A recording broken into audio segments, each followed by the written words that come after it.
Ennis William Cosby was born on April 15th, 1969, in Los Angeles, California.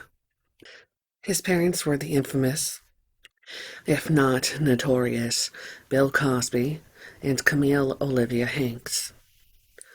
Ennis's parents married on January 25th, 1964, and they had 5 children together. Erica, born in 1965, Aaron, born in 1966, Ennis, born in 1969, Ensa, born in 1973, and Evan, born in 1976. Ennis was his parents' only son. Cosby gave all of his children names that started with the letter E because it represented excellence. When his mother was going to give birth to him, Bill Cosby said, "It better be a boy, you hear, Camille?" jokingly. I assume they had to have been on TV at that time, as Camille is recorded as having responded, "Right," from off-screen. Ennis was born at Cedars-Sinai Medical Center and grew up in Southern California, Pennsylvania, and New York City. He attended George School, a private Quaker boarding and day high school, which is outside Philadelphia, Pennsylvania. There, he played football, basketball, lacrosse, and track and field. He had undiagnosed dyslexia, which caused low grades and friction with his parents, both of whom had advanced educational degrees. If you grew up in the 80s or 90s, you may have watched The Cosby Show. I mostly grew up in the late 90s and early 2000s and watched reruns of the series until I got to high school. In the show, Bill Cosby's character was Cliff Huxtable, who was the father of 5 children, 4 girls and 1 boy, much like that in real life. In the show, Cliff Huxtable's son was Theo, played by Malcolm Jamal Warner. Theo was also given the story of struggling in school until being diagnosed with dyslexia. Cliff had been wrong for blaming Theo for his poor grades, like in real life, where Bill Cosby felt guilty for thinking that Ennis struggled academically because of a perceived character flaw. Ennis was diagnosed with dyslexia when he entered Morehouse College in Atlanta, Georgia, where a friend encouraged him to be tested. Once confirmed, he spent a summer semester in Putney, Vermont, undergoing an intensive academic training at Landmark College, a private university established exclusively for students with learning disabilities. Ennis later returned to Morehouse, where he then made the dean's list, where his GPA went from 2.3 to more than 3.5. One source states that when Ennis was diagnosed with dyslexia, 2 of his sisters ended up being diagnosed with it too. Malcolm Jamal Warner's character, Theo Huxtable from The Cosby Show, mirrored Ennis in some ways exactly. The final episode of the show ended with Theo graduating from college, which Ennis had also done, in 1992. Bill Cosby recalled himself as a loving disciplinarian who expected much from his children. To him, it didn't make sense that Ennis had trouble in class, as he was a 6'5", strapping young lad and athletic. He would see Ennis work so hard, then his grades wouldn't reflect that. The episode where Theo Huxtable is found to be dyslexic comes from a real-life heart-to-heart talk that Bill and Ennis had. Cosby Sr. stated that it bothered him, that Ennis wasn't doing his homework. They sat down, and he told his son, "We're going to talk, and I want you to say whatever is on your mind." We talked until 4:30 in the morning, and he said he wanted to be regular people. He didn't want the pressure of studying. In his free time, Ennis tutored students at elementary and high schools. One source states that Ennis was often seen at Madison Square Garden, where he had Knicks season tickets. Ennis loved listening to music and was learning how to play bass guitar. In the last year or so of his life, he had appeared as a model in at least 2 Macy's advertisements.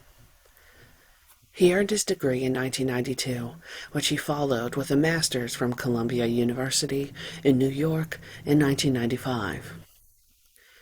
While at Columbia, Ennis worked at Alfred E. Smith Elementary School and also tutored students with learning disabilities. His friends recalled him as keeping a low profile, not wanting special treatment, and would just say that his father worked in business when asked about why he had lived in 3 states. At age 27, Ennis was working towards his doctorate in special education at Columbia Teachers University and had planned to set up a school for children with learning disabilities. He once wrote, "The happiest day of my life occurred when I found out I was dyslexic. I believe that life is finding solutions, and the worst feeling to me is confusion." Ennis wanted to help other young people to detect dyslexia so that they would not have had to suffer the same frustrations that he went through. Steve Nierenberg, an advisor from high school, remembered that succeeding was important to him. Another advisor, Margaret Jo Shepard at Columbia University, recalled that Ennis had a special commitment to poor children who needed special help and who might not have the resources to get that on their own. He had a passionate desire to teach, to be useful, and to improve conditions for children, especially in urban areas. Ennis's father described him as a born teacher. In January of 1997, Ennis was in LA during the winter break from his classes at Columbia. In the early hours of January 16, 1997, Ennis had visited friends in the city and was driving north on Interstate 405 through the Sepulveda Pass. At approximately 1 a.m., he pulled off the freeway onto Skirball Center Drive to fix a flat tire on his dark green Mercedes-Benz. Ennis called his girlfriend, Stephanie Crane, who drove to meet with him. She parked behind him to light the area with her headlights while Ennis changed the tire. According to an article by the Daily News, the story goes that Ennis had the flat tire and pulled over after 1 a.m. Ennis was going to visit Stephanie Crane, who in this article and most others I found only described her as a friend, though in other sources, later from the future, they stated that she was his girlfriend. When Ennis had initially called her, he told her that he would be delayed, and because she only lived about 10 minutes away, she drove to the scene. While he was fixing the tire, Stephanie Crane stayed in her car to keep warm. As she stated that, as she sat in her car, she saw the suspect walking along the road near her vehicle. She said that she became nervous and drove away.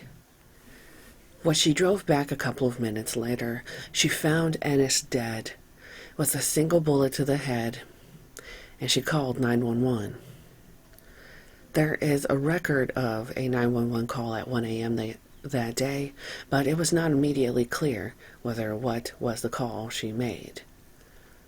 Stephanie later testified that a man came to her window and said, "Open the door or I'll harm you." She saw a man running away and discovered that Ennis was lying on the ground, on the driver's side of his car, in a pool of blood. He'd been shot in the head. Although robbery had seemed the motive, Ennis was still wearing a Rolex and had $60 in his pocket. The Daily News article stated that investigators were suspicious of how Ennis got a flat tire. Authorities suspected that Ennis may have been followed, but it also said that the gunman simply stumbled across a potential victim. And looking through all the sources that I have accumulated for this story, there was never any explanation for the flat tire. And honestly, sometimes flat tires just happen on the road. Two passing highway patrolmen found Ennis slumped in a pool of blood next to the spare tire he had just placed on the left front axle and was about to fasten the lug nuts. The passenger door and trunk were open, and the emergency blinkers were on. The car was registered to Bill Cosby's production company. The cops notified paramedics, who declared Cosby dead at the scene. His body was later taken to the Los Angeles County Coroner's Office, where an autopsy was scheduled. Stephanie Crane was not a suspect.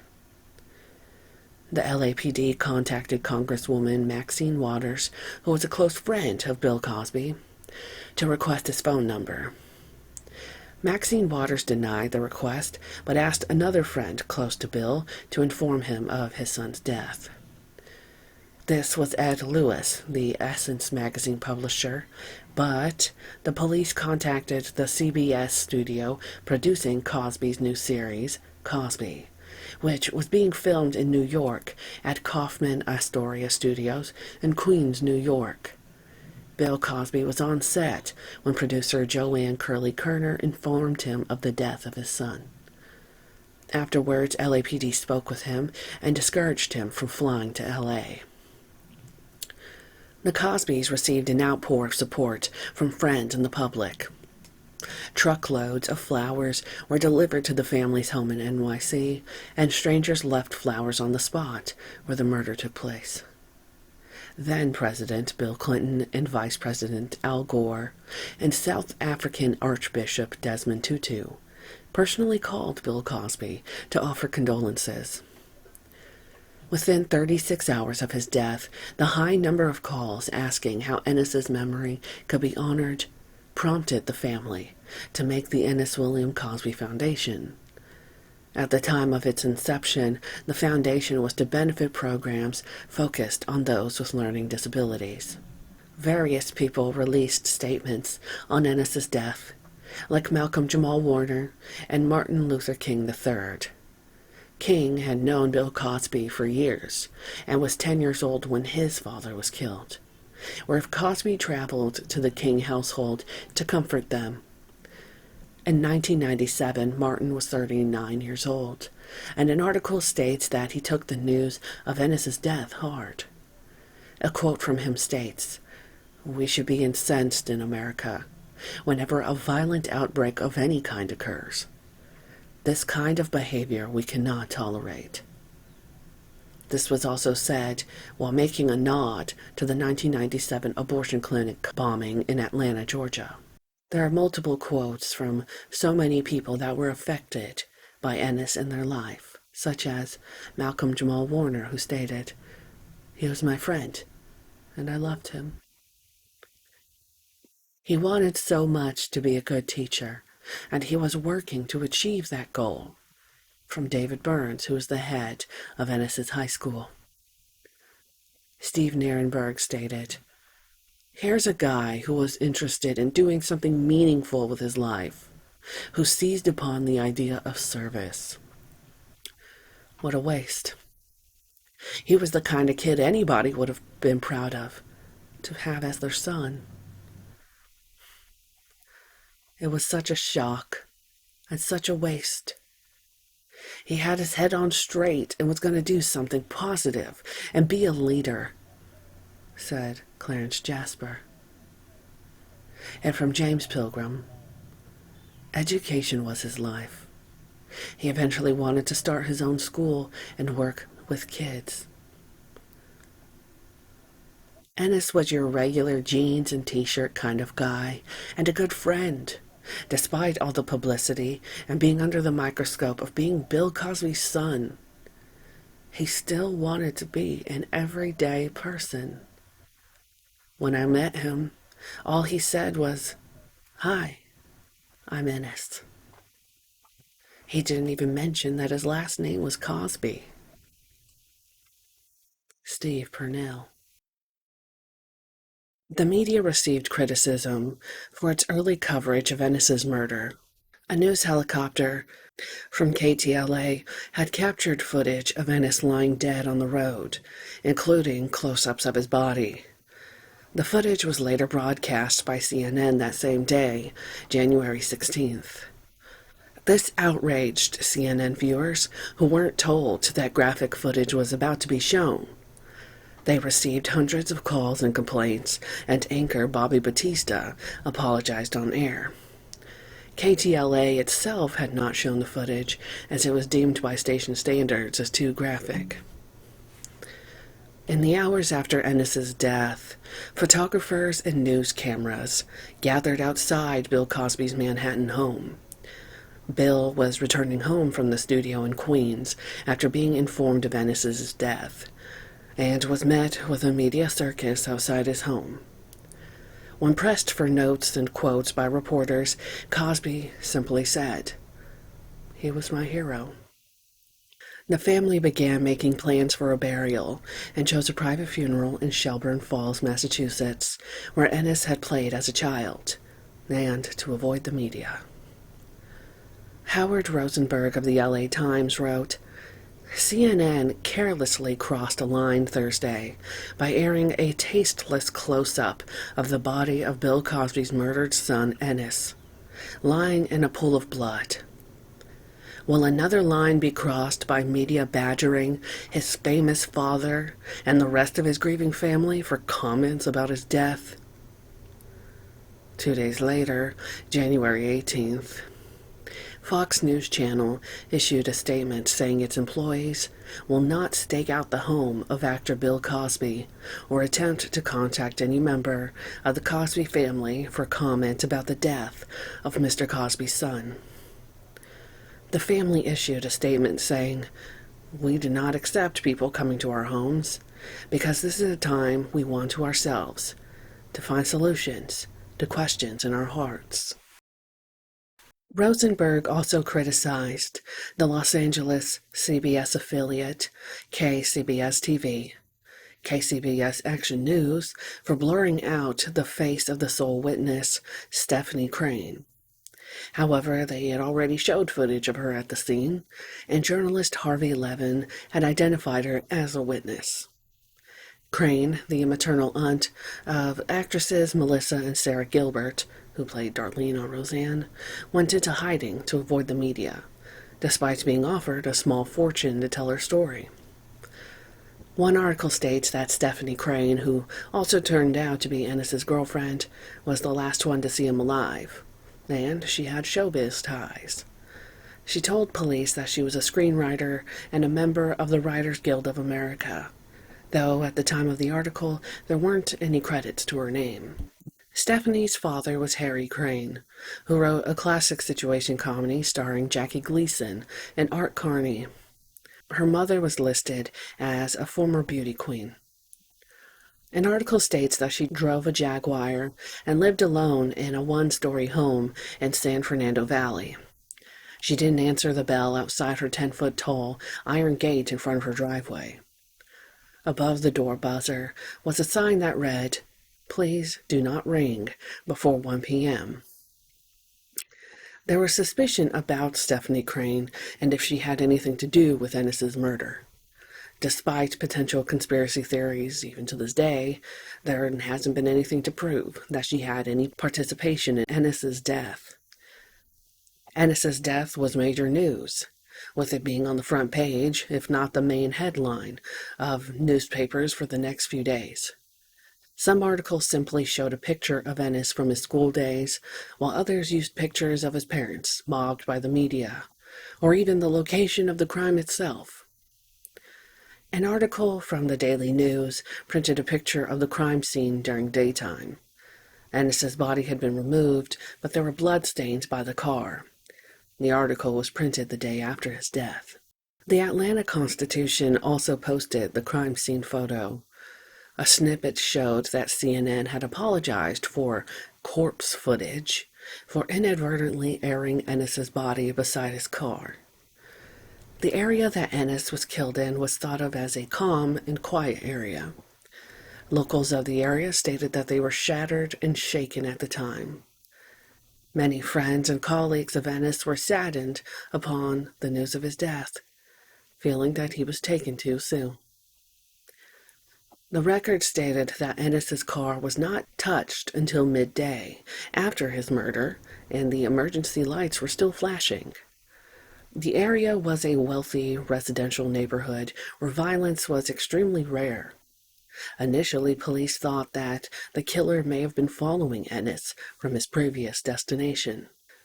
Lieutenant Governor of California at that time, Gray Davis, announced a $50,000 reward for info leading to the arrest and conviction of Cosby's killer, which led to further media coverage and criticism for the offer of taxpayer funds as a reward. Republican Assemblyman Gary Miller called it a transparent political stunt by Davis, who later launched a successful bid for governor. Miller complained that the Cosby family was wealthy enough to offer their own reward, and that there were no similar rewards offered by the state to capture the killers of children from non-celebrity families. The Doris Tate Crime Victims Bureau, a crime victims advocacy group, also criticized the reward. "It's offensive," said Kelly Rudiger, the executive director of the group. "There are so many unsolved cases that could be solved with the incentive of cash. This has generated a lot of verbal aggression against Gray by our members. They're asking, why Cosby and not Smith and Jones and Brown?" At the time, Gray Davis was the acting governor of the state of California, as the real governor, Pete Wilson, was out of the country for a trade visit. Wilson's spokesman stated that the governor did not proactively volunteer rewards, but would act only after law enforcement requested it.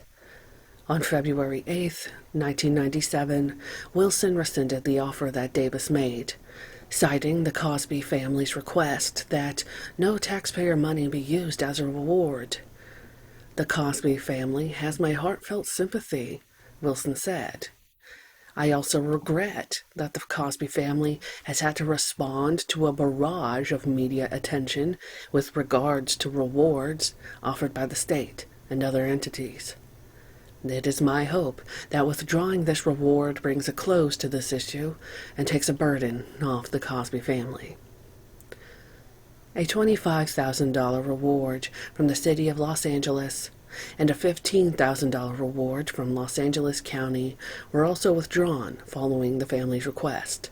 Tabloid newspapers like The Globe, with $200,000, and the National Enquirer, with $100,000, also offered rewards for information. But these were not withdrawn, with the latter being claimed by an acquaintance of the shooter, who provided info that led to the arrest of Ennis's killer in March of 1997. An article by the LA Times stated that an arrest had been made in the Cosby case. The police told the press that they believed that Ennis was killed in a random act of violence.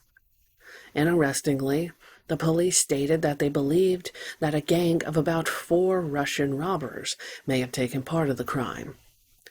They later stated that they believed the motive of the crime to be an attempted robbery or carjacking, committed by a stranger who had been drawn by Cosby's expensive Mercedes. The information was initially delayed the day before because the police were searching for other potential accomplices.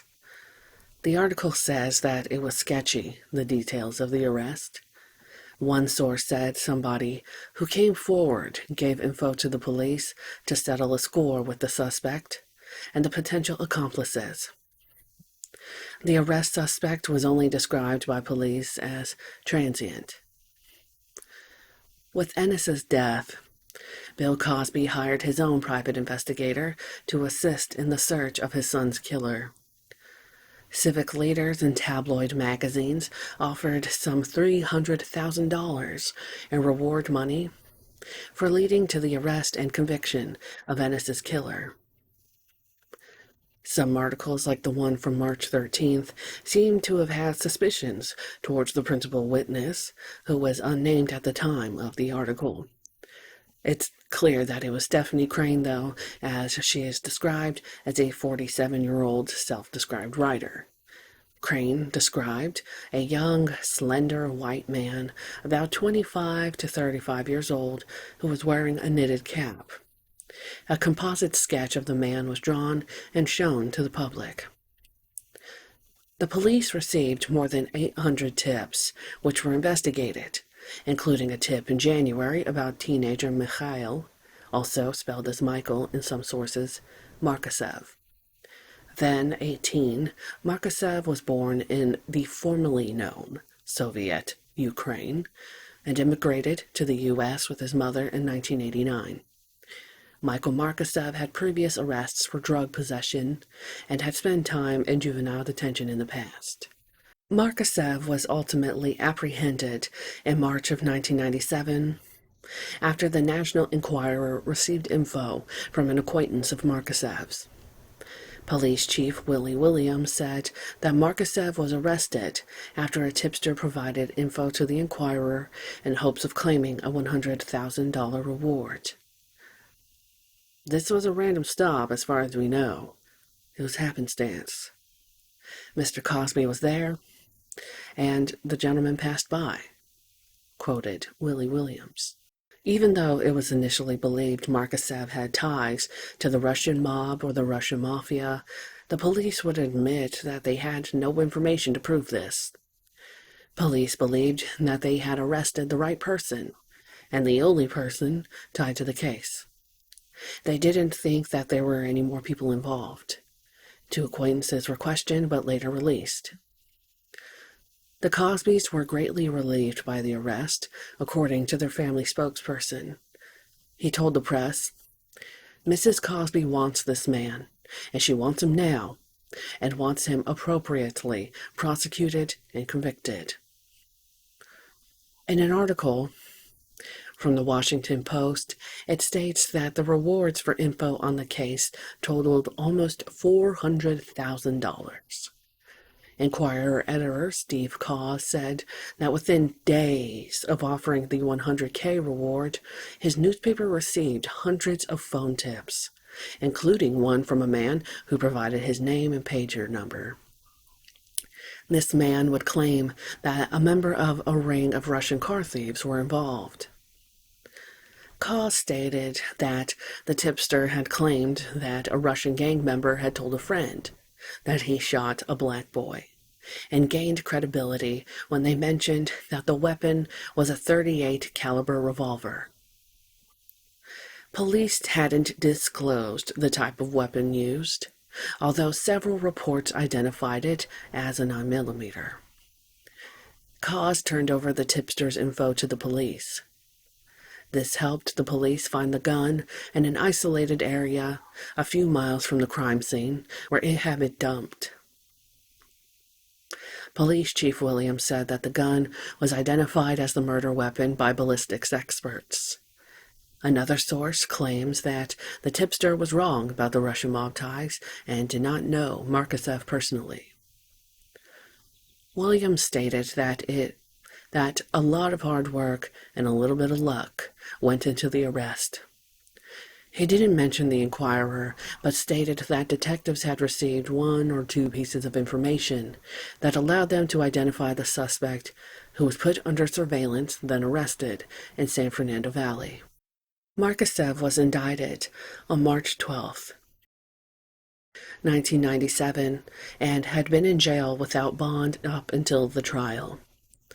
The National Enquirer posted a story about how Markasev wrote 3 letters to another inmate discussing the killing. Markasev pleaded not guilty to Ennis's murder, with some of his friends initially stating that they believed he was innocent. He did plead guilty to drug possession charges and paid a $50 fine. The grand jury convened 3 months after the murder. Markasev was charged with first-degree murder and attempted robbery. As Cosby was murdered during a robbery attempt, it elevated the murder to a capital offense.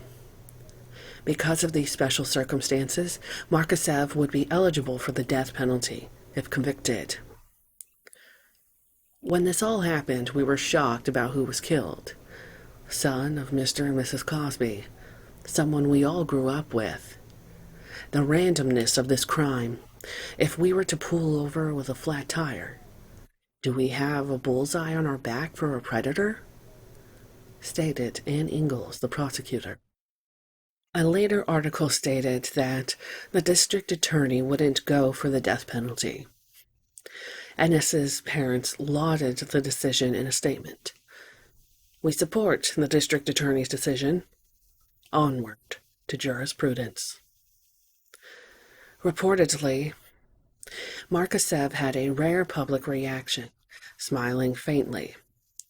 Henry Hall recalled that his client was happy, saying, "I remember hearing the words, 'thank you.'"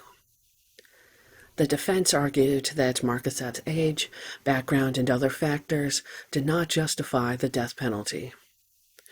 The article showed that the death penalty was sought in less than 20% of the murder cases in which special circumstances, such as multiple slaying or another felony, is alleged. Prosecutor Ingalls did not disclose why they did not seek the death penalty. Two acquaintances of Markasev's, Sarah Peters and Michael Chang, testified against him at the grand jury. Sarah Peters' boyfriend, Eli Zechariah, refused to testify, invoking his Fifth Amendment right. He and Sarah were with Markasev on the night of the murder, high on cocaine and heroin. Sarah testified that they'd stopped to use the payphone at a park-and-ride lot about 450 feet from where Ennis had pulled over to fix his flat tire. Sarah testified that while Eli Zechariah was on the phone, Markasev walked off without saying anything about where he was going. Within a few minutes, Sarah heard a loud noise, like a car backfiring, and Markasev ran back to them saying, "Let's go. We've got to get out of here. Let's go." Markasev refused to tell them what happened, but they stopped at a wooded area that matched the description of the area where the murder weapon was discovered.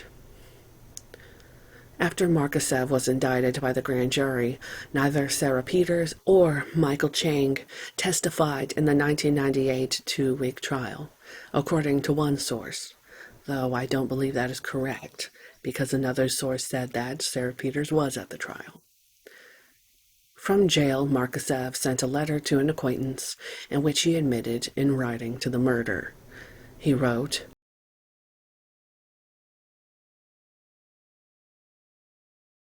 a 1998 article stated that a letter from Markasev described a plan to go to Bel Air and rob a drug connection, a drug dealer.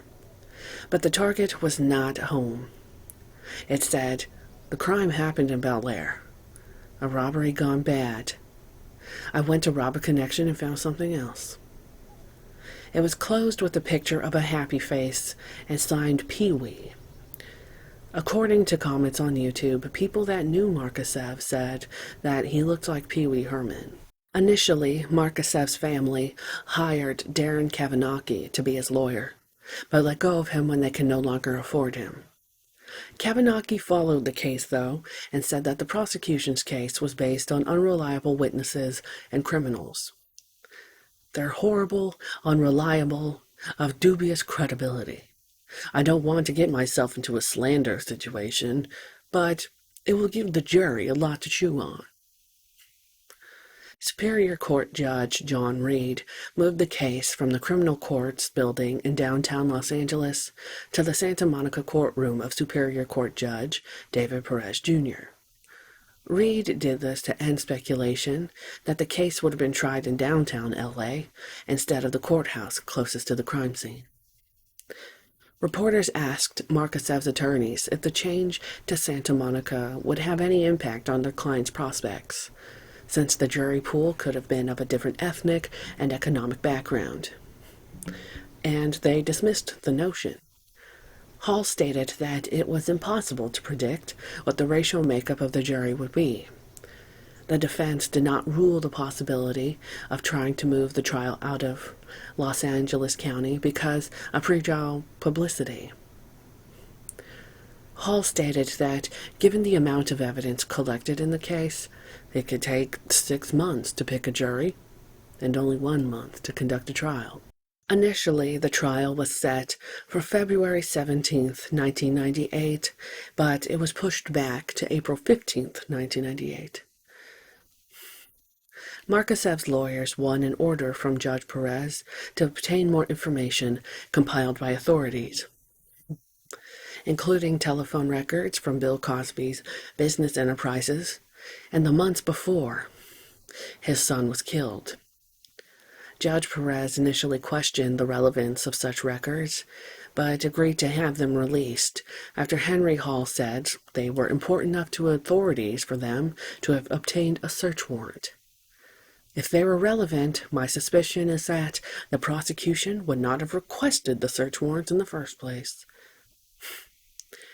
Hall asked the district attorney's office to turn over more info about the jailhouse informant that authorities interviewed, arguing that the informant's last statement to police raised questions about their credibility.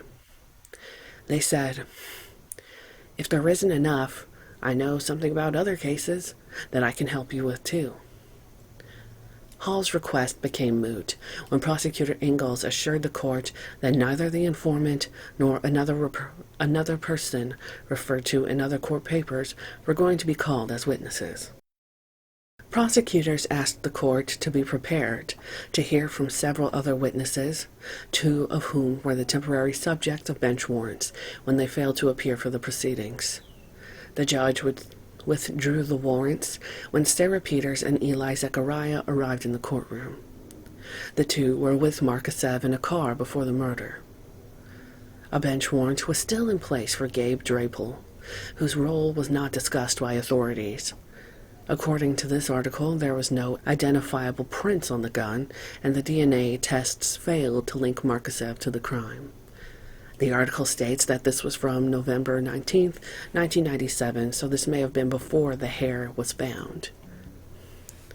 In 1998, when the trial began, Bill Cosby and Camille did not show up to watch, stating that they wanted a dignified proceeding. The first 2 rows in the courtroom were filled with friends and family of Ennis's. There were a lot of people that wanted to see the trial. So many that the judge, David D. Perez, was moved to a bigger room on the 2nd floor of the courthouse from the temporary trailer he was residing behind the building. Spectators had to pass through a metal detector where extra security was stationed. A 1998 article stated that the judge's decision introduced a racial element to the decision. Perez made the decisions during a hearing to settle disputes over what evidence would have been used in the trial. Jury selection was started on June 16th of that year. Judge Perez imposed a gag order prohibiting the court from discussing the evidence. According to court documents, Michael Chang and Christopher So told LAPD that Markasev called Chang a few days after the murder, asking for help finding the gun he had thrown away. The 3 men never located it. During this search of the gun, Markasev made a racially charged statement. Markasev said that Ennis was frightened when the gun was pulled out, and Markasev demanded money.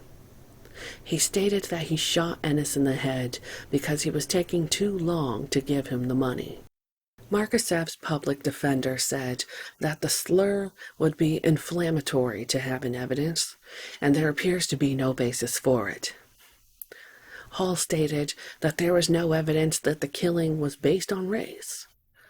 The defense claimed that the letters were created by a jailhouse informant who had a long criminal record, including forgery. The judge allowed the letters, as the prosecution had a handwriting expert that was to verify that Markasev wrote them. Attorney Hall said that this case is not about racially charged issues, ethnicities, or countries of origin. It is about whether my client, Mr. Markasev, is the person who shot and killed Ennis Cosby. Prosecutor Ingalls said that, ironically, Eli Zechariah drove past Ennis and shouted, "Hey, are you all right?" To which Ennis replied, "Yeah." Everything's cool. Attorney Hall said the witnesses against Markasev were bottom dwellers, gang figures with long criminal records and motives to lie.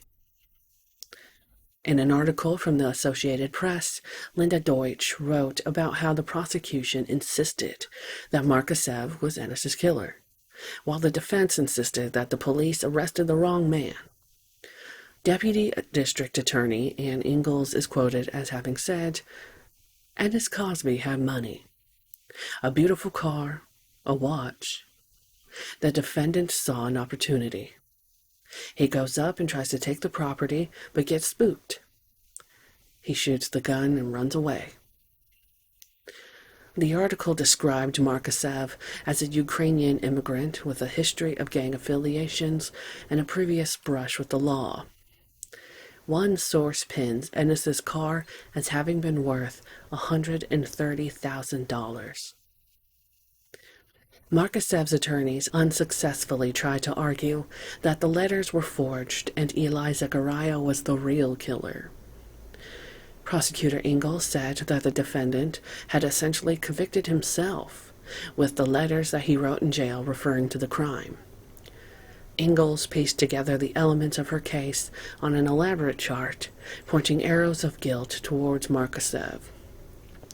She showed his picture next to a composite drawing of the killer and said, "That is the defendant."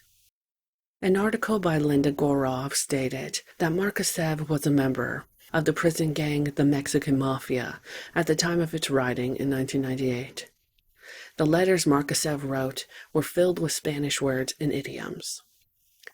And though this was never proven one way or another, I've personally wondered if Markasev decided to kill Ennis in order to join the gang. I've read that the Mexican Mafia is one of those gangs that you have to kill somebody in order to be allowed to enter. This is just my speculation, though. And I believe this is potentially why people believe Ennis's murder was some sort of setup from the beginning. The defense pointed guilt towards Eli Zechariah and keyed in on the reward money a prosecution witness had sought from a tabloid. The prosecution only presented one eyewitness, Stephanie Crane, who said that she had a date planned with Ennis the night of his murder. Apparently, Crane could not identify Markasev. A 1998 article from the LA Times said that Stephanie Crane could not pick the defendant out of a police lineup. Though damaging, it was not a fatal flaw to the case. Despite Crane being at the scene, she didn't see the shooting. The prosecution still had other pieces of evidence, such as hair. They presented a gun found wrapped in a knit cap and linked it to Markasev by the DNA of a single hair. When police showed Crane a series of 6 pictures, not including Markasev's, she picked a picture of someone she said had features similar to Markasev's. She said that she looked for a man that not only fit the description of the composite, but also seemed bumbling and unsure of himself, because that was how the killer appeared to her that night. In the lineup, Crane picked a man that was the shortest of the 6, partly because he seemed frightened to her. He had similar features and was very shook up and crying. In my personal opinion, I think that this is sort of the same phenomenon as backmasking. If you're familiar with the Satanic Panic and that whole idea where evil satanic messages are in metal records when you play them backwards, this is obviously not true and not the case, but people will claim to hear Satan and scary words and things like that. People will claim to hear scary messages in a backmasked track because somebody told them to. So essentially I kind of see it this way, where perhaps, maybe, Stephanie thought that she was supposed to choose one of these people, and that perhaps not choosing anyone at all wasn't an option in her mind, or maybe it was presented that way. On cross-examination, the defense counsel found additional weaknesses in Crane's description of the man from the crime. They pointed out that she had told the jury the suspect was about 18 to 25 years old, where, of course, stated earlier in transcript and other articles, she initially thought the suspect was 25 to 32. The idea was that this discrepancy and the older age range pointed towards Eli Zechariah being the real suspect. An article from the LA Times talked about how one of the prosecution's witnesses was in trouble with the law, apparently the second witness to be so. Gabe Drapel, 45, of Los Angeles, had been recently found guilty of defrauding the city's Department of Water and Power of Electricity at a residence on Mulholland Drive. Records also showed that Drapel was facing felony charges in connection with the Sheriff's Department's search of that same residence from July of 1998. The drug accusation also named his former roommate, Tracy West, 35, who had been indicted the week that article came out. She was charged with cocaine possession with the intent to distribute. Tracy West's charges stemmed from a 1997 arrest that occurred on the same day that the LA Sheriff's deputies raided the $2 million home that she and Drapel were living in. Tracy's charges had a maximum sentence of 10 years. I'm unsure if she was convicted or not, but even so, she would be out by now. The Mulholland Drive residence had been the site of numerous complaints from raucous parties over the years and was just a mile from the Sepulveda Pass site where Ennis was murdered. Defense attorney Harriet Hawkins urged jurors not to consider the media coverage and celebrity of Ennis's family. You have to look at the evidence and questions raised by the evidence. Hawkins and attorney Henry Hall pointed out what was missing from the prosecution's case, which were fingerprints, eyewitness identification, and any evidence that put Markasev at the crime scene. They attacked the testimony of informant Christopher So, who had led police to where the gun was found, and said jurors would be accepting the word of a convicted felon who sold his story to the National Enquirer if they were to convict Markasev. And I would like to point out, as stated earlier in this video, that Henry Hall himself, Markasev's attorney, stated that there was a ton of evidence to go through. So he had a discrepancy himself. Which one is it? Was there a ton of evidence to go through, or was there not enough evidence? Markasev's lawyer, Henry Hall, who was a public defender at the time, went along with the argument that Markasev wasn't the killer, but was being blamed for the murder. The real killer was Eli Zechariah, who allegedly only testified to get leniency in an unrelated case. The defense argued that these testimonies were only found because of the reward money by the Enquirer. Hall displayed posters of the witnesses featuring their pictures and criminal records. Hall stated that the letters Markasev wrote were forgeries. He told the jury that the case was about people covering up for Zechariah, but your job is to see through that. District Attorney Ingalls dismissed the defense's closing arguments, saying that in order to accept the defense's position, jurors would have to conclude that every person testifying in the prosecution was lying. For all the items that they brought up, you should say, so what? It was not until the end of the trial that Bill Cosby and Camille appeared. They sat directly next to Markasev's mother, grandmother, and cousin in the front row. Markasev was ultimately convicted and sentenced to life without the possibility of parole, plus an additional 10 years in prison. Before the sentencing, the family of Ennis Cosby displayed photos of him, grinning in his cap and gown when he graduated. The Cosby family also showed a photo of Markasev grinning as a jury found him guilty. There was also a shot taken a short time later where Markasev had an even bigger smile on his face, his handcuffed right hand raised in an obscene gesture. I'm not sure what the picture was exactly. I didn't see it in any of the newspapers I found, but I assume it is this one that I found elsewhere on the internet, and I will show it.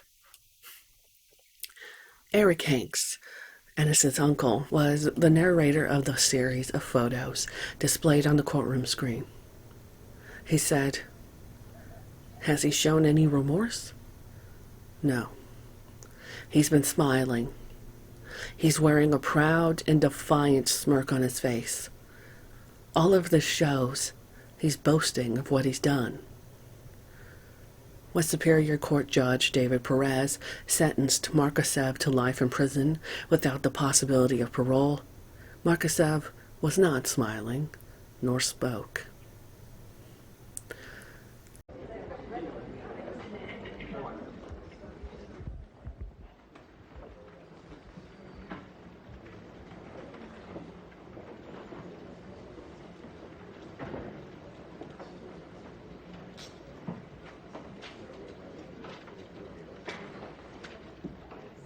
Represented by Deputy District Attorney Engels, and that the jury is also present at this time. May I see the hand of the court?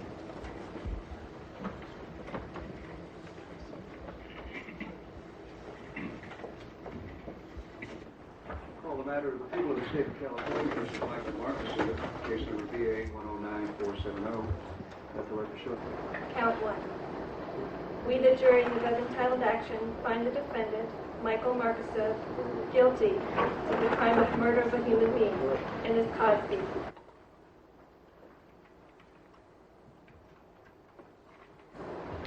Mark, so in your seat. So all does the defendant wish the individual members of jury poll? Yes, Your Honor. Clerk will then poll the individual members of the jury. Juror number 1, are these your verdicts? Yes. Juror number 2, are these your verdicts? Yes. Juror number 3, are these your verdicts? Yes. Juror number... You hear the jury roll.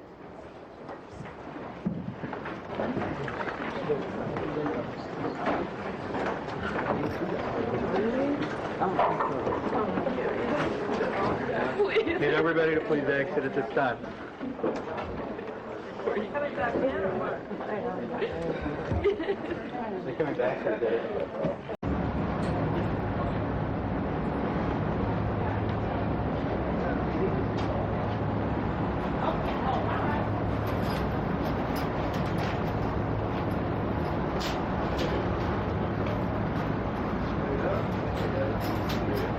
But in my own country, it is totally illegal to use letters when somebody try a little bit.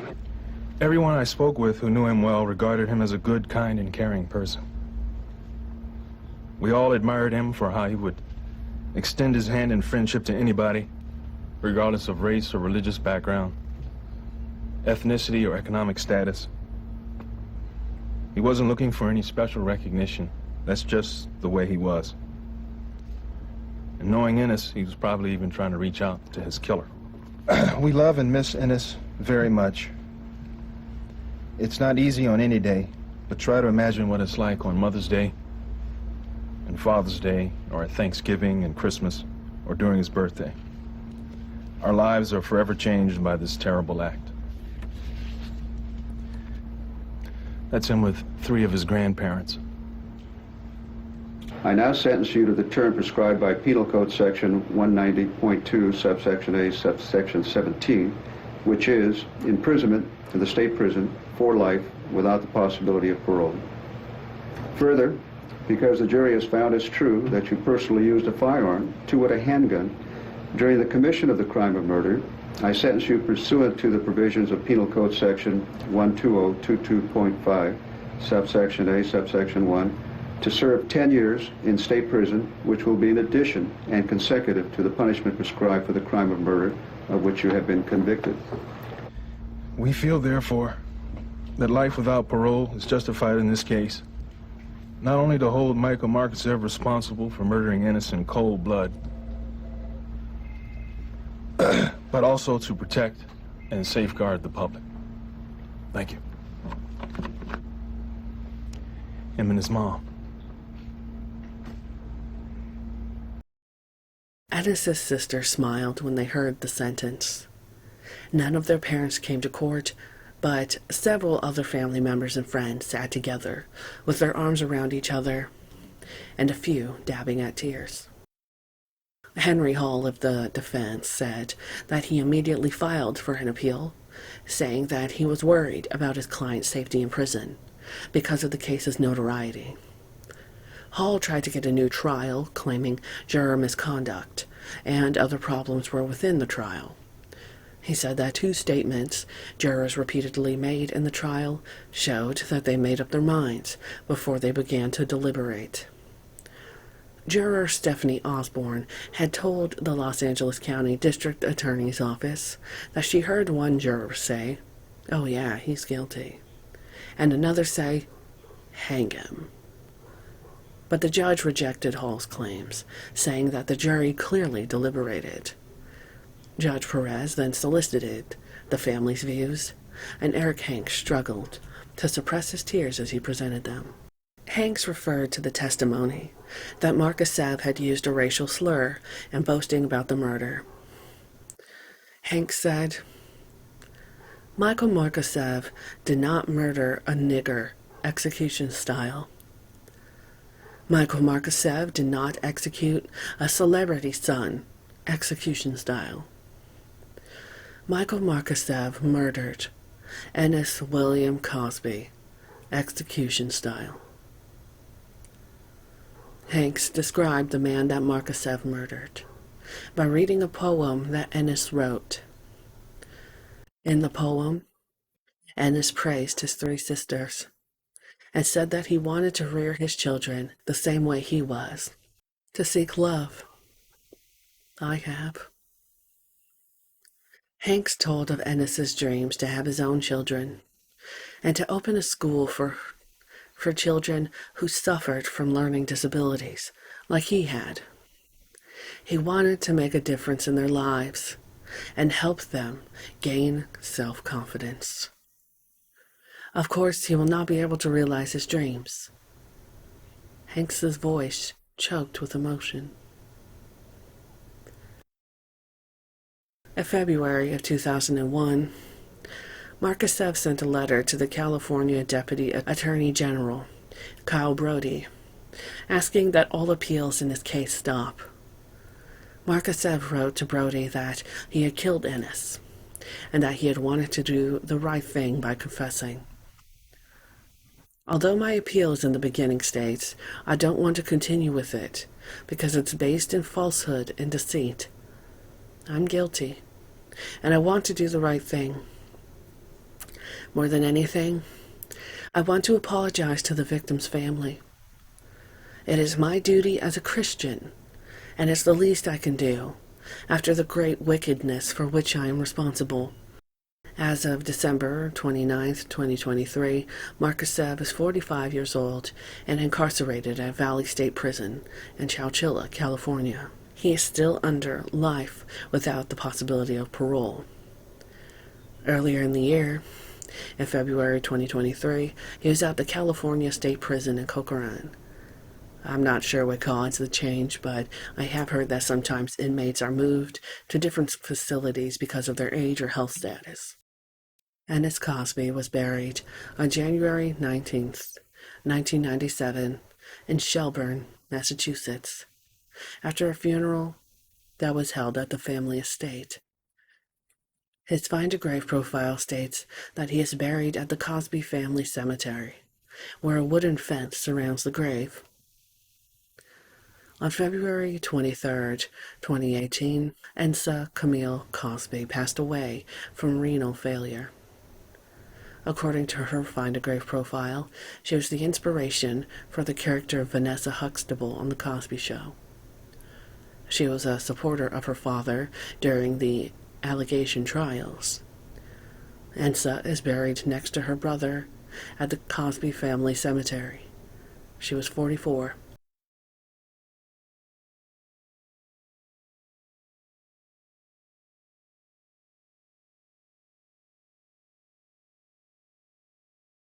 After Ennis's death, his parents founded the Hello Friend Ennis Cosby Foundation. The foundation was formed in early '97 as a public nonprofit organization. The logo, a sun and moon, was representative of something that Ennis would tell his sisters, to look at the moon and sun and think of him. It was his way of telling them that he was watching over them day and night. The design was created by George Evans. The foundation was listed as a tax-exempt, publicly supported charitable organization described in the Section 501(c)(3) of the IRS. A 1998 article written by Nikidra P. Allen for The Times talked about how artist Eugene Mosley was to unveil a piece of celebrity artwork. He had created pieces in the past before of Duke Ellington and Cab Calloway. In the article, he had created a mixed-medium portrait of Bill and Ennis Cosby. Mosley had said, "I think all of the people of Shreveport should pay tribute to him and remember what happened to his son." The portrait was to be framed with 2 cigars and an inscription stating that the drawing was in memory of Ennis. In 1997, Bill Cosby held a dessert and champagne benefit, raising about $14,000 for a scholarship in honor of Ennis. This benefit was held at the University of Nevada in Reno. Cosby said, "This is very special, this scholarship for Ennis. You never know where your friends are going to come from." The university established the scholarship for special education students. Looking at the university's website, they still have and award the scholarship today, at least as of 2024. To quote Bill Cosby, he said, "He came running out of there, Columbia University, knowing he could be a person who could make change. The university is very powerful in my mind. Your giving and your caring is going to change." In 2000, the foundation united in partnership with Fordham University's Graduate School of Education to create the Hello Friend Ennis William Cosby Certificate Program. This was an 18-credit intensive series of teacher training classes and language development, beginning reading instruction and early childhood literacy. The core of it involved a year-long, twice-a-week, hour-long session of one-to-one supervised tutoring. Each Cosby scholar would work with a struggling first-grade student to help their literacy skills. Gary, the writer at the blog Following Your Bliss, took the program and graduated from it in 2004. The program itself sounded like it was a very good and intense program. In January of 2010, the program ended and had run out of funds. A ceremony was held on January 25th of 2010, which saw an appearance from Bill, Camille, Aaron, and Erica Cosby. In a speech at the ceremony, it was revealed that in early 2009, Dr. Joanna Kellogg Urey stated that the foundation would potentially not have been able to fund another cohort, what they would call their graduating classes. The program had existed for 10 years at the university. With the end of the program, the end of the Hello Friend website came down. The website offered resources for teachers and parents, info about the foundation, and something called Ennis's Gift video. The site was actually archived on the Wayback Machine as they had thankfully thought ahead. One of the things posted on the website and Gary's blog was Goals and Criteria for Learning by Ennis. When I work with students who learn differently, my goals may be slightly different than the goals of the regular education teacher. My principles and goals are the following. I should be a teacher who can motivate students toward increasing their self-esteem and confidence.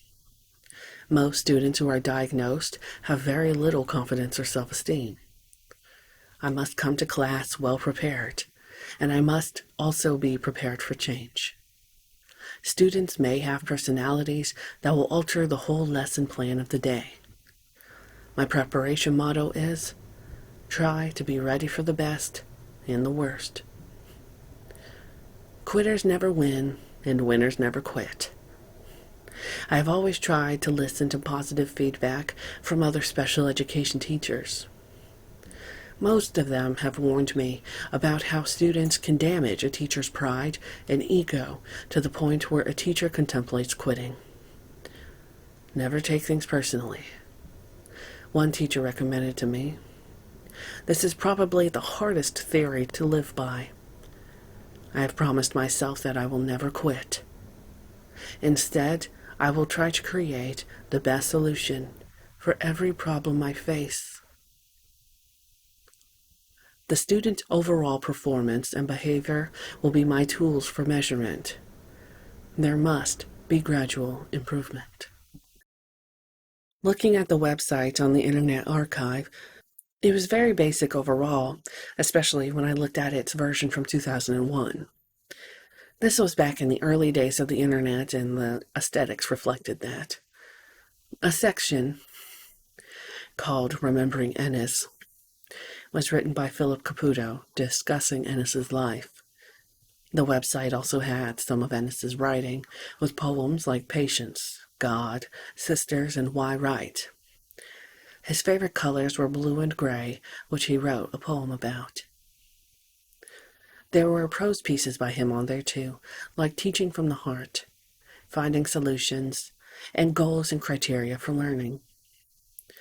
The website seemed to have newsletters that only seemed to be updated once a year.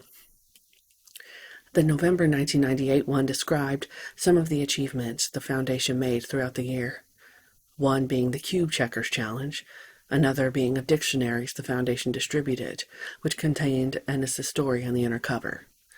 The dictionaries were distributed to every 5th and 6th grader in 31 different Philadelphia area schools.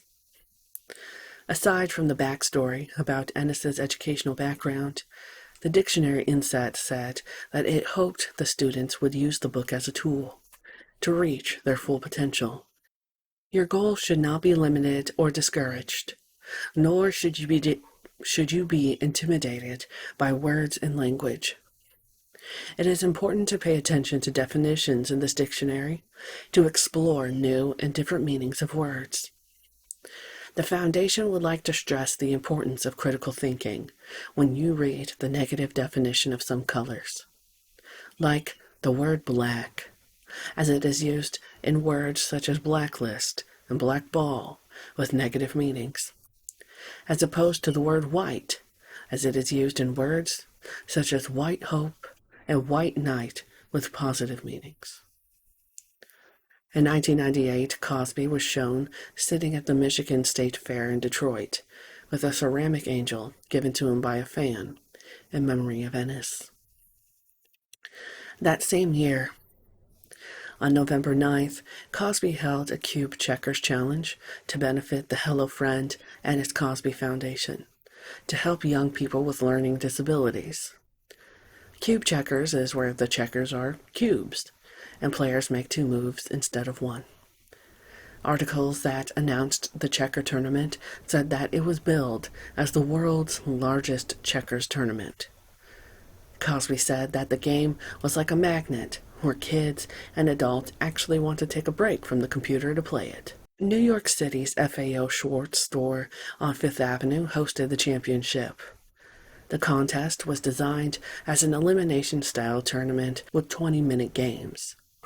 Contestants were divided into 3 age groups: kids 8 to 10, preteens 11 to 13, and adults 14 plus.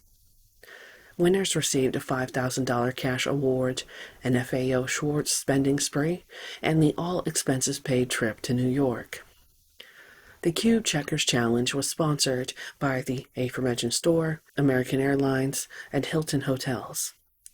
A portion of the proceeds from sales of the game was donated to the Ennis Cosby Foundation. The 1999 newsletter, dated November 22nd of that year, talked about the documentary, Ennis's Gift, a film about learning differences. The movie was claimed to have actors like James Earl Jones, Henry Winkler, and Lindsay Wagner.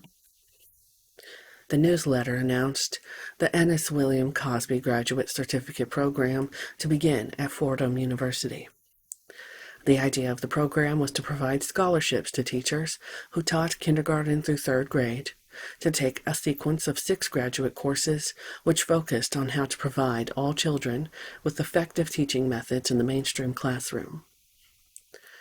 2 of Ennis's professors at Columbia, Dr. Joanna Urey and Dr. Margaret Jo Shepard, were to direct and advise the program.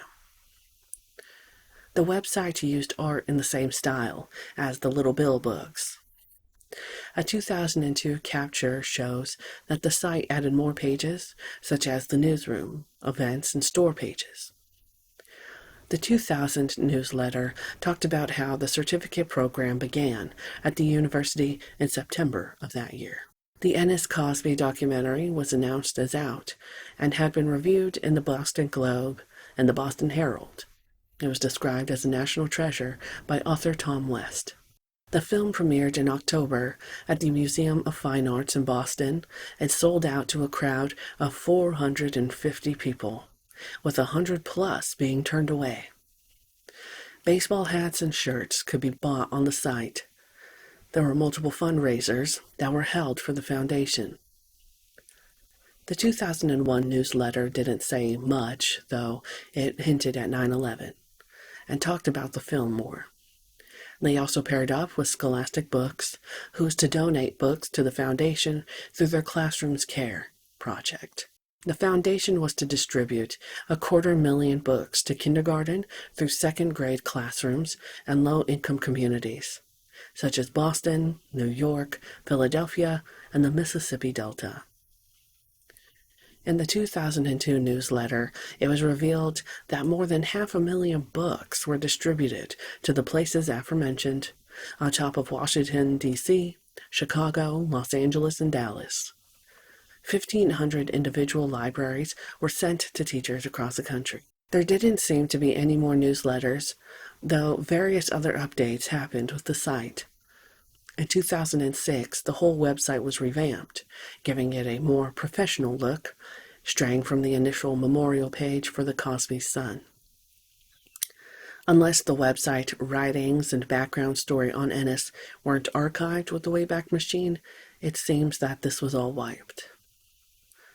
The same was true for the 2007 archived site, with a fundraiser announced for a Bill Cosby sweater garage sale that was scheduled for April 25, 2008. On April 29, 2008, an article was posted by Erica, which had talked about her father. Other than that, the website didn't have that many updates, though it did notably send 20,000 books to the Miami area. The website was no longer updated and went offline in 2009. All of the history, progress, and memories about Ennis gone. As of February 2024, the website exists again, though it is just a blank white page. On the now defunct Bill Cosby website, an archive from 2011 talked about the accomplishments of the Hello Friend Ennis William Cosby Foundation from 1997 to 2008. It talked about the history of it, stating that Hello Friend had started in early 97 to fulfill the goals and dreams of their son. It doesn't mention that Ennis was murdered, though.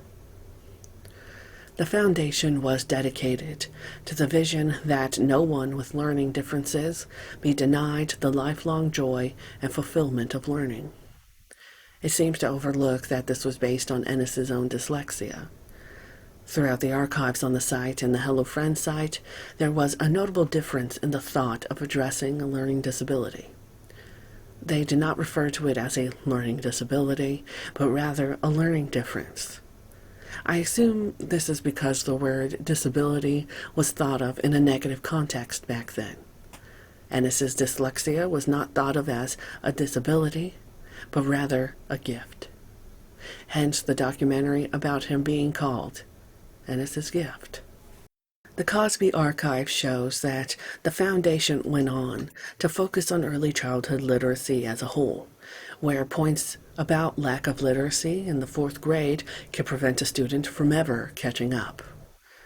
This is where the certificate program at the university was created, where the 10th cohort was to graduate in January of 2010. In this archive, the certificate program reportedly took 2 years to do and produced 239 Cosby scholars at the time of the post, which was June of '09. The foundation funded and co-produced the documentary to raise awareness and create a fundamental shift on learning differences. It was an award-winning film and used in places all over, such as teacher training sessions, parent meetings, and professional conferences. The film was aired on HBO in 2002 and public TV in 2003. In February of 2002, the foundation launched the Classroom Literacy Project. It brought over 1.3 million books into 13,000 classes and shipped to 588 cities and 48 states. This book program allowed children to hold a new book for the first time ever in their lives. And it was the first time that these classrooms ever had new books in their libraries. The response as a whole was overwhelming, as there was a huge volume of applications from schools, thousands of letters, and photos sent from students and teachers alike to the foundation and its partners. Aaron Cosby was present on many occasions to personally deliver the books and watch the children as they opened the boxes. Numerous groups made it possible for this to happen, such as the Learning Center in Vermont, the National Council of Negro Women, the Chicago Public Schools, the Literacy Network of Los Angeles, and the Community Food Bank of New Jersey. The foundation also created a program known as What's Up, which focused on the prevention of student dropouts. It provided an organized and coherent way for schools to give their students support needed to meet the daily challenges that high school and middle schoolers would face. In December of 2008, the foundation suspended its daily operations. The Hello Friend Foundation is still considered an operating foundation, according to Philanthropy New York. The trademark of the foundation still exists, for the sake of selling baseball hats and t-shirts.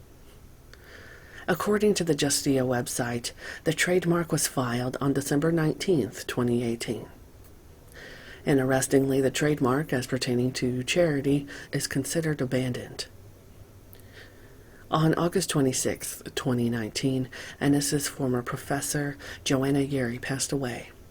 She had had complications from Parkinson's disease and Lewy body dementia.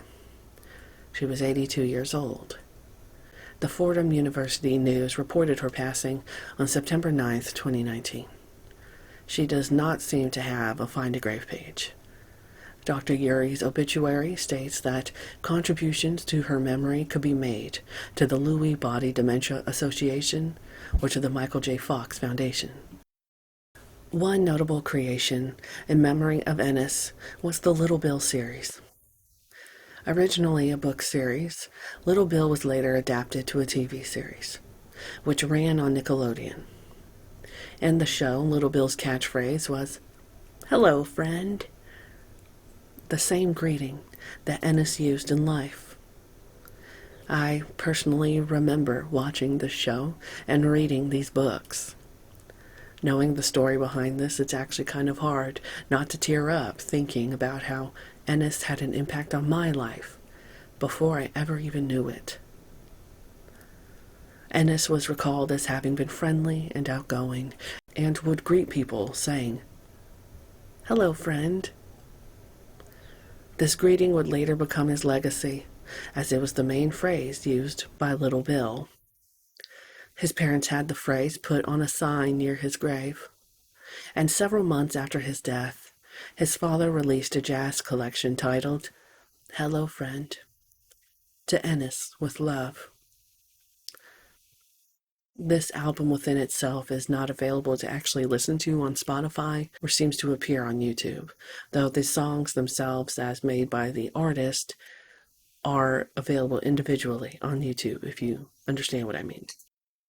Unfortunately, any legacy of Ennis's, at least through the foundation, was tainted by his father. It seems to go without saying that any positivity, any good, was overruled by what his father had done. There had been allegations against Bill Cosby for years, some articles even appearing when the foundation was still around. Initially, Bill Cosby and his wife seemed to have had major proponents in what some would call black excellency. Now, whether they called it this or not, I'm unsure, but the idea remains the same. They wanted to raise their children to be well-traveled, well-educated, respectable role models for the black community in America. The Cosbys tried to uplift the community under the guise of philanthropy, the commissioning and purchasing of art by black artists, and donating to historically black colleges. One article states that the Cosbys donated over $20 million to Spelman College, which was one of the largest gifts by a black donor to an HBCU. The college had the Camille Olivia Hanks Cosby Academic Center and the William and Camille Olivia Hanks Cosby Endowed Professorship. In July of 2015, Spelman College decided to terminate the name of the professorship, with the 2014-15 scholar being listed as the Spelman Distinguished Visiting Scholar. Spelman College had stated that the professorship was discontinued, and the related funds were returned to the Clara Elizabeth Jackson Foundation, a foundation Camille Cosby made in honor of her mother. Before the allegations against Bill Cosby came to a head in 2015, he had been awarded 72 honorary degrees in recognition of his career. Since then, 62 have been revoked. Some of these include Doctor of Arts from Southern Methodist University, awarded 1995 and rescinded in 2018. Doctor of Laws from Temple University, awarded in 1991, rescinded in 2018. Doctor of Letters from Occidental College, awarded in 1992 and rescinded in 2015. Doctor of Humane Letters from University of South Carolina, awarded 1986, rescinded in 2018. Doctor of Letters from Brown University, awarded 1985 and rescinded in 2015. And much more from there. But what is most interesting to me is that Spelman was one of the colleges that still has not, in 2024, rescinded Cosby's honorary degree. Ennis's Gift and My Story. Watching Ennis's Gift, it was a good film. I actually really liked it. The main point was to break the barriers, eliminate the boundaries that box in others, and rid the stigma about dyslexia and learning differences or learning disabilities. The point of calling it a learning difference was to definitely change the public idea of what a learning disability is like. It seems to have been a great way to humanize and tell the stories of those who went through similar things that Ennis went through. It was something that made me tear up, honestly. I felt, as the kids call it, seen. I truly felt like this was produced by people that really understood me. I struggled with school all my life, even before middle school. My parents were worried that it was taking me so long to read. I was 5, almost 6 years old, and I was still not able to. I remember Valentine's Day in kindergarten, trying to pass out the cards to each student's desk, and just not being able to read anyone's name. I sort of recognized a couple of letters, but it didn't make much sense to me. I remember wanting to be able to read so bad. I was 4 or 5 years old in this memory, just looking at the books in my room. I had to look at the pictures and make up what was going on. I distinctly remember these red-hot letters that were almost like vibrating on a blue page. And this was a book about Rudolph the Red-Nosed Reindeer. I believe it was in first grade that I started going to tutoring. And I'll be honest, I had no idea what I was being tutored for. At the time, as just a young child, I just knew, like, oh, I have to go. Or they told me, go here, you know. But I look back on my tutor with happiness, as she was very proud of me. especially when the course finished. I remember asking her if I'd see her again, and though she knew we wouldn't, she let me know she'd still be around the school, more than likely in the library. I didn't see her again after that, though I still can see her face in my mind, her tan sweater, her curly black hair in my memories. Looking back, it's clear that I had dyslexia from the start. Somehow I managed to teach myself to read by staring at the pages of Green Eggs and Ham by Dr. Seuss. I can't explain it other than something just simply clicking, and I knew what the book said. I remember running down the stairs with the book, excited that I finally knew how to read. I sat on a stool and read some of the words to my mother. My mom, who was in the kitchen, simply brushed me off instead. I still remember how hurt I was walking back to my room, knowing that she didn't really care. Reading started coming to me easily, or at least easier. I grew to love reading books and distinctly remember the elementary school librarian's stringent way of turning a page. Dressed in like a slate gray dress, her hair was tied up and she had her glasses on. She was honestly like something from the book Matilda by Roald Dahl. She insisted that we turn the page gently, grabbing the upper right corner of the page, then turning it, which is something that I still do to this day as an adult. And even though reading was easier, numbers became the next hurdle. It is still a hurdle for me as an adult. I believe that it is called dyscalculia. I can't really pronounce it, which is the number version of dyslexia, essentially. This became apparent in middle school with the addition of algebra, which is something that I struggled with even in college. I was a C average student, but in math I failed or barely passed homework, quizzes, and exams. My senior year of high school, I failed damn near every freaking exam. Somehow I slipped through the cracks and no one thought about saying something or suggesting that I needed the extra help.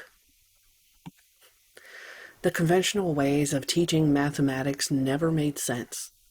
I simply did not get it. No matter how many times I would read the textbook, look at the examples, it never made sense to me. In fact, reading any sort of instructions barely makes sense to me. I've gone all my life not understanding cookbooks or the instructional DIY books for anything like crafts or, of course, math books and chemistry. I could just not understand them. It was impossible for me to disseminate the information. I have no other way to explain it than just not being able to visualize it. As an adult, I realize that I visualize everything. When I have an idea in my head, I already know how I want it to turn out, how I want it to look, how every detail will go. I can already imagine what my art is going to look like, how my dinner will be when it's cooked, how my house will be designed. I already have the image in my head. It was just that before I understood myself, I couldn't translate it. I think back to high school, failing a class focused on the stock market, failing algebra again. My teacher would mark in red, my English teacher, that is, the letters that I would switch around accidentally. I didn't know that none of that was normal, or I didn't realize that it wasn't my fault. I would often have to face the sneers and incredulous remarks from my peers when I said that I didn't understand something.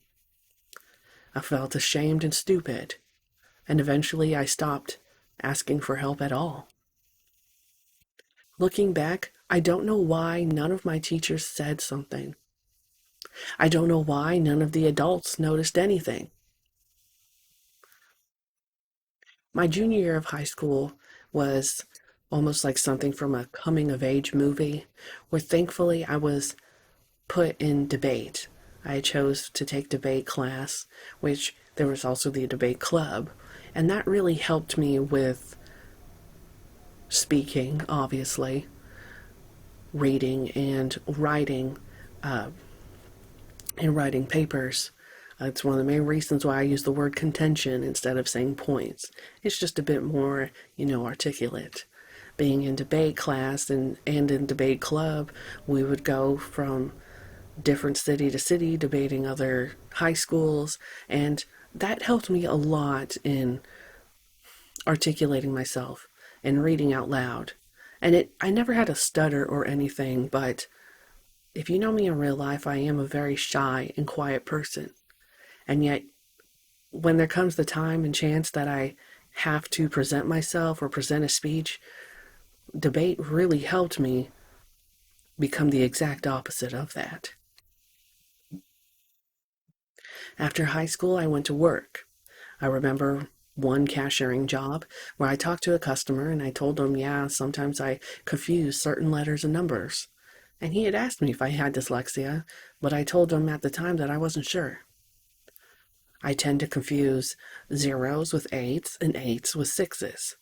I confuse lowercase d and g, and sometimes I see them as the other letter in text. When I write, I have the tendency to accidentally write down king when I mean kind, and sometimes I'll see numbers upside down.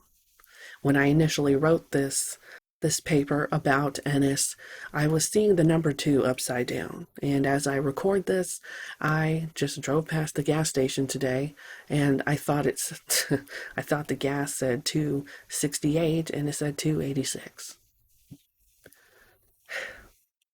Later on, I read online about the things people do to alleviate their symptoms. I always try to use serif fonts on my phone and computer. For some reason, the slightly handwritten look to these fonts helps me read things correctly, easily the first time. I'm particularly fond of fonts like MPhil English, Georgia, and Deja Vu.